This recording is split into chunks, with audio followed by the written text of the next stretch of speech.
पति पत्नी का एक खूबसूरत संवाद, विज्ञान और अध्यात्म का अनोखा संगम। कृपया ध्यान से पढ़े। सृष्टि की रचना का अद्भुत व्याख्यान। मैंने एक दिन अपनी पत्नी से पूछा, क्या तुम्हें बुरा नहीं लगता मैं बार बार तुमको बोल देता हूँ, डांट देता हूँ, फिर भी तुम पति भक्ति में लगी रहती हो, जबकि मैं कभी पत्नी भक्त बनने का प्रयास नहीं करता। मैं वेद का विद्यार्थी और मेरी पत्नी विज्ञान की, परंतु उसकी आध्यात्मिक शक्तियाँ मुझसे कई गुना ज्यादा हैं, क्योंकि मैं केवल पढ़ता हूँ और वो जीवन में उसका पालन करती है।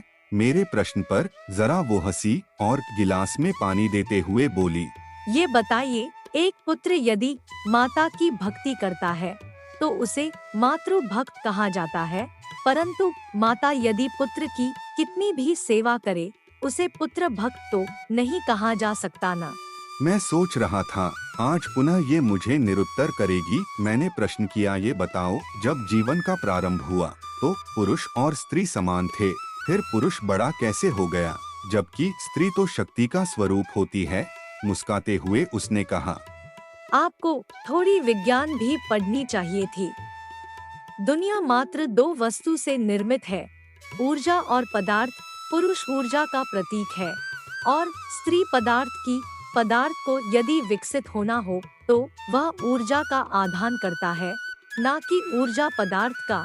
ठीक इसी प्रकार जब एक स्त्री एक पुरुष का आधान करती है तो शक्ति स्वरूप हो जाती है और आने वाली पीढ़ियों अर्थात अपनी संतानों के लिए प्रथम पूजा हो जाती है, क्योंकि वह पदार्थ और ऊर्जा दोनों की स्वामिनी होती है, जबकि पुरुष मात्र ऊर्जा का ही अंश रह जाता है। मैंने पुनः कहा, तब तो तुम मेरी भी पूज्य हो गई न, क्योंकि तुम तो ऊर्जा और पदार्थ दोनों की स्वामिनी हो। आप भी ना पढ़े लिखे मूर्खों जैसे बात करते हैं।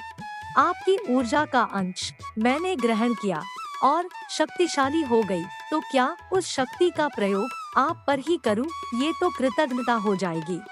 मैंने कहा, मैं तो तुम पर शक्ति का प्रयोग करता हूँ, फिर तुम क्यों नहीं? उसका उत्तर सुन मेरी आंखों में आंसू आ गए।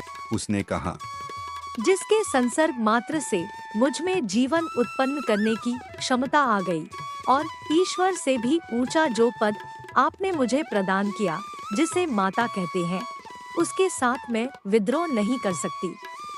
फिर मैंने उन्हें चिढ़ाते हुए कहा, यदि शक्ति प्रयोग करना भी होगा तो मुझे क्या आवश्यकता? मैं तो माता सीता की भांति लव कुश तैयार कर दूंगी, जो आपसे मेरा हिसाब किताब कर लेंगे।